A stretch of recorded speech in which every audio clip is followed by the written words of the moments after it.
जय Hind aspirants, I hope you all are doing great.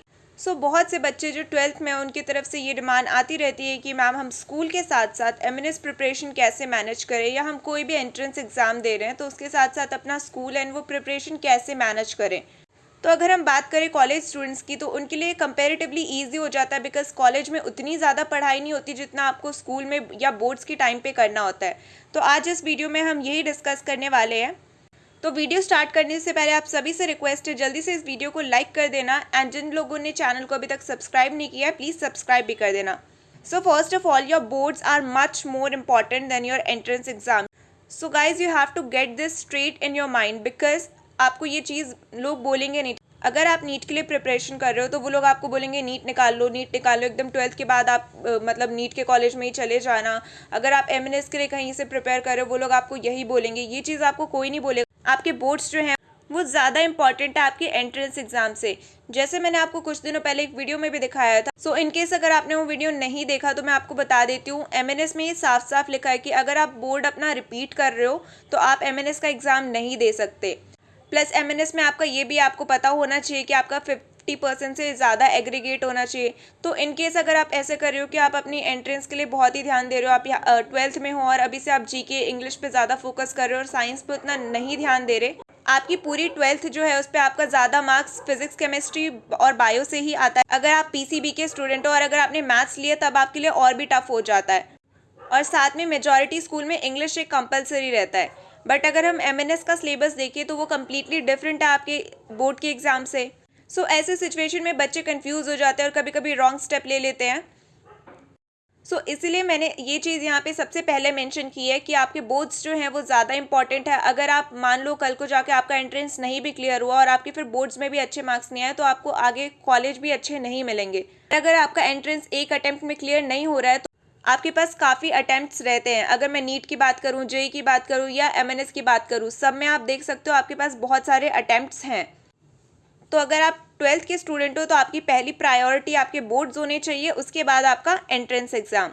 Next you have to do is pick a place and time. सबके लिए अलग अलग time suitable होता है, ठीक है। आपको लोग बोलेंगे कि हाँ सुबह उठ के पढ़ो, रात को मत ज़्यादा देर तक जगो, but it's not same for everyone, ठीक है। सबका अपना अपना टाइम होता है। किसी किसी को रात को अच्छे से पढ़ाई होती है, किसी को सुबह अच्छे से पढ़ाई होती है। अगर आप खुद को फोर्स करोगे कि नहीं मैं रात को जल्दी सो जाती हूँ, सुबह उठ के पढ़ने की कोशिश करूँगी, और आपका सुबह भी नींद नहीं खुला तो आप रात का भी आपका टाइम गया, आपका सुबह का भी टाइम गया।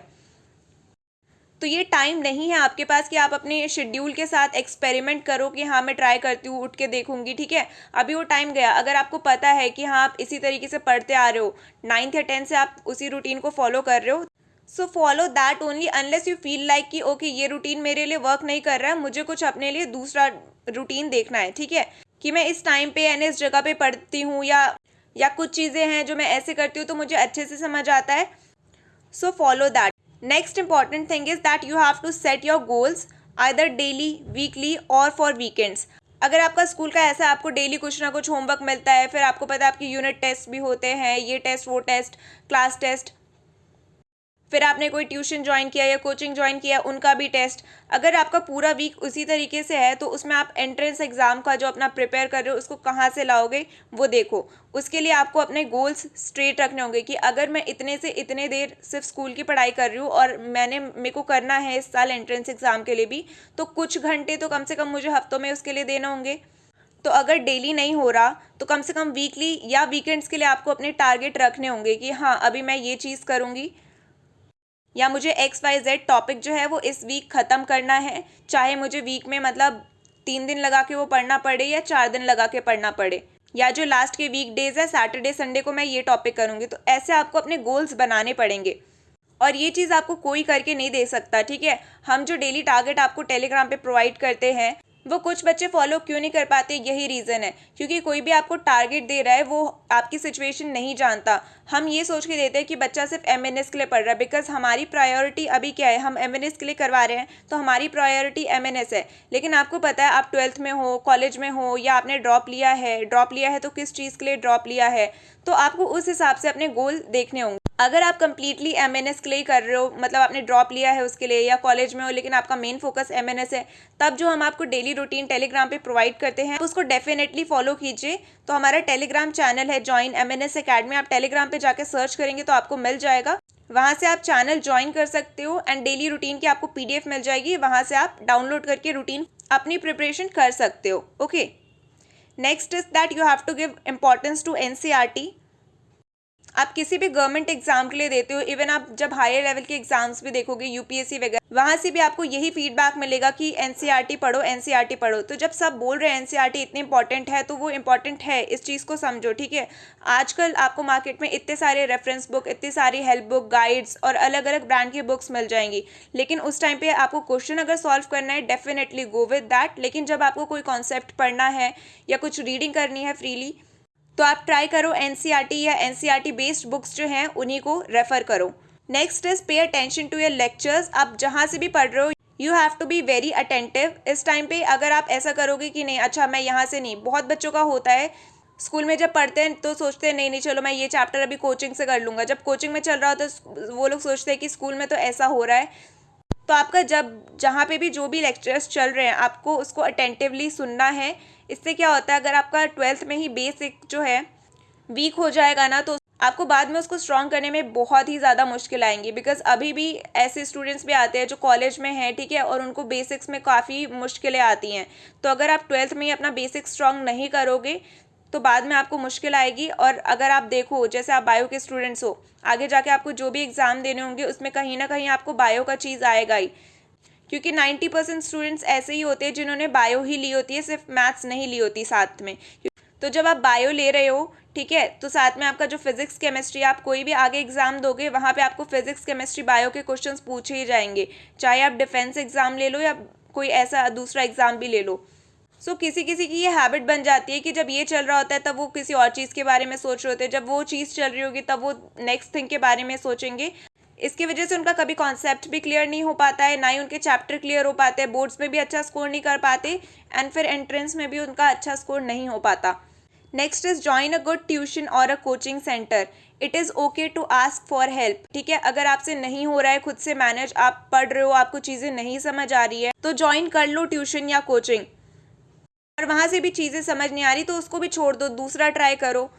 यूट्यूब पे आपको बहुत सारी चीज़ें मिल जाती है, बट यहाँ पे आपका पंचुअलिटी लैक करता है। आपका जब मन करता है आप 6-7 सेशन देखते हो, जब मन नहीं करता तो कुछ भी नहीं देखते। तो ऐसे बच्चों के लिए एक प्रॉपर ट्यूशन या कोचिंग होना इज़ नेसेसरी, ताकि आप पंचुअल रह पाए। जो बच्चे पंचुअल हैं, पढ़ने में भी ठीक है, खुद को मॉनिटर कर सकते हैं या आपको कोई मॉनिटर करने वाला है तो वो school and online educational platform के थ्रू भी पढ़ सकते हैं। सो अगर आपको चीज़ें समझने में मुश्किल आ रही है तो डू ज्वाइन अ कोचिंग और tuitions. Okay, next is avoid starting multiple reference book. जैसे मैंने अभी बताया, आप मैक्सिमम बुक में देखोगे एक ही चीज़ के लिए आपको बहुत सारी चीज़ें अलग अलग तरीके से लिखी हुई मिल जाती है। उस टाइम पे क्या होता है, नोट्स बनाना भी एक इतना मुश्किल काम हो जाता है कि हम उसी में उलझ जाते हैं कि इस बुक से ये लिखे, उस बुक से वो लिखे।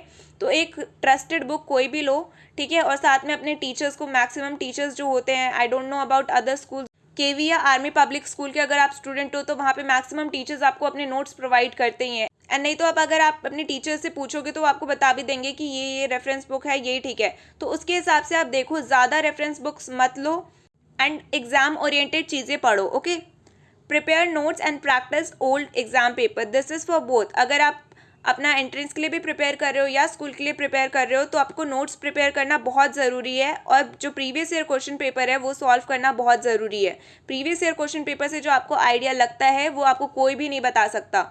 आप चीज़ें जब सॉल्व करोगे, ध्यान से देखोगे, तब आपको समझ आएगा कि इस चैप्टर से क्वेश्चन आ रहे हैं, इस चैप्टर से क्वेश्चन आ रहे हैं। आपको एक स्टेटिस्टिक डाटा कोई भी दे देगा, मतलब आप बहुत सारे बुक के आगे देखोगे आपको वहाँ लिखा रहता है कि इस चैप्टर से 1 क्वेश्चन आया था, इस चैप्टर से 2 क्वेश्चन आए थे इस साल। पर आप जब खुद से सॉल्व करोगे तब आपको चीज़ें अच्छे से समझ आती है। एंड अपने नोट्स ना बेस्ट होते हैं लास्ट में। जैसे आजकल बहुत सारे लोग ऑनलाइन ही पढ़ते हैं, तो आपको जो भी पीडीएफ्स वगैरह मिलते हैं, आप there are an number of PDFs, आप कितना खोलोगे एग्जाम के टाइम पे, इसलिए कॉपी में लिख के रखा करो। एंड जैसे अगर एंट्रेंस एग्जाम्स की बात करूँ तो यहाँ पे आपका एमसीक्यू आता है, तो एमसीक्यू भी साथ साथ में प्रैक्टिस किया करो। And avoid distraction at this time आपने ऑलरेडी दो दो चीज़ें अपने ऊपर ले रखी है, ठीक है। उसके बाद से अगर आप social media, online games and ऐसी चीज़ों में अगर एंगेज हो जाओगे तो आपके पास लिमिटेड टाइम जो है उसमें से भी और कम होते जाएगा। सोच के तो हम यही जाते हैं कि 10 मिनट बस चलाएंगे, थोड़े से रील्स देख लेंगे, थोड़ा सा फोटो देख लेते हैं, बट वो 1 घंटे में कब बदल जाएगा आपको पता भी नहीं चलता। सोशल मीडिया अगर आप देखोगे आजकल सारे सोशल मीडिया पे ऐसे फीचर्स हैं जो आपको मतलब बता देते आप कितना टाइम उस सोशल मीडिया को यूज़ कर रहे हो। अगर मैं पॉपुलर साइट्स जैसे इंस्टाग्राम या यूट्यूब की बात करूँ तो वहाँ पे एक आपको मिल जाता है, तो आप वहाँ से अपना टाइम मॉनिटर कर सकते हो, देख सकते हो कि हाँ मैं इतना टाइम यूज़ कर रही हूँ तो मुझे कितना कम करना है।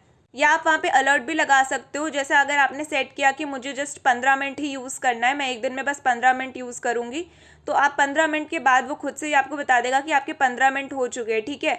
सो उसके बाद आप में इतना वेल पार होना चाहिए कि ठीक है मेरा टाइम ख़त्म हो गया, मैंने खुद को इतना टाइम अलॉट किया था रिलैक्सेशन के लिए, नाउ इट्स ओवर, अब मैं उसको रख रही हूँ, मैं दोबारा पढ़ने के लिए जा रही हूँ। तो अगर आपसे कम्प्लीटली नहीं हो रहा कि मैं हाँ अनइंस्टॉल करके या अपनी आईडी को क्लोज करके ये सब करूँ, तो आप ऐसे फीचर्स जो हैं टाइमर वगैरह के उसको यूज़ कर सकते हो ताकि आपका टाइम यहाँ कम वेस्ट हो। And at last you have to remember your goal and always stay dedicated. अगर आप चाहते हो एमएनएस में जाना या आप चाहते हो अपने बोर्ड्स एग्जाम आप अच्छे मार्क्स से क्लियर करो, तो आप वो गोल आपका ही है ना, आपने सेट किया है तो आपको वो याद रखना है। You have to work on it. आपके लिए कोई और काम नहीं करेगा, आपके एग्जाम्स कोई और देने नहीं जाएगा और आपको कोई बार बार याद भी नहीं दिलाते रहेगा, ठीक है। You have to stick to that and you have to stay dedicated. So that is it in this video guys. I really hope कि आपको इस वीडियो से कुछ तो हेल्प हुई होगी। अगर वीडियो पसंद आए तो ज़रूर इसको लाइक कर देना एंड शेयर कर देना, एंड अगर चैनल पे न्यू हो तो सब्सक्राइब कर लेना। ऑल्सो जो बच्चे एमएनएस के लिए प्रिपेयर कर रहे हैं वो हमारा ऐप डाउनलोड कर सकते हैं। आपको एमएनएस से regarding study material, online courses and test वहाँ पे मिल जाएंगे। आपका लिंक नीचे डिस्क्रिप्शन में दिया है, so make sure to check it out. Thank you again guys.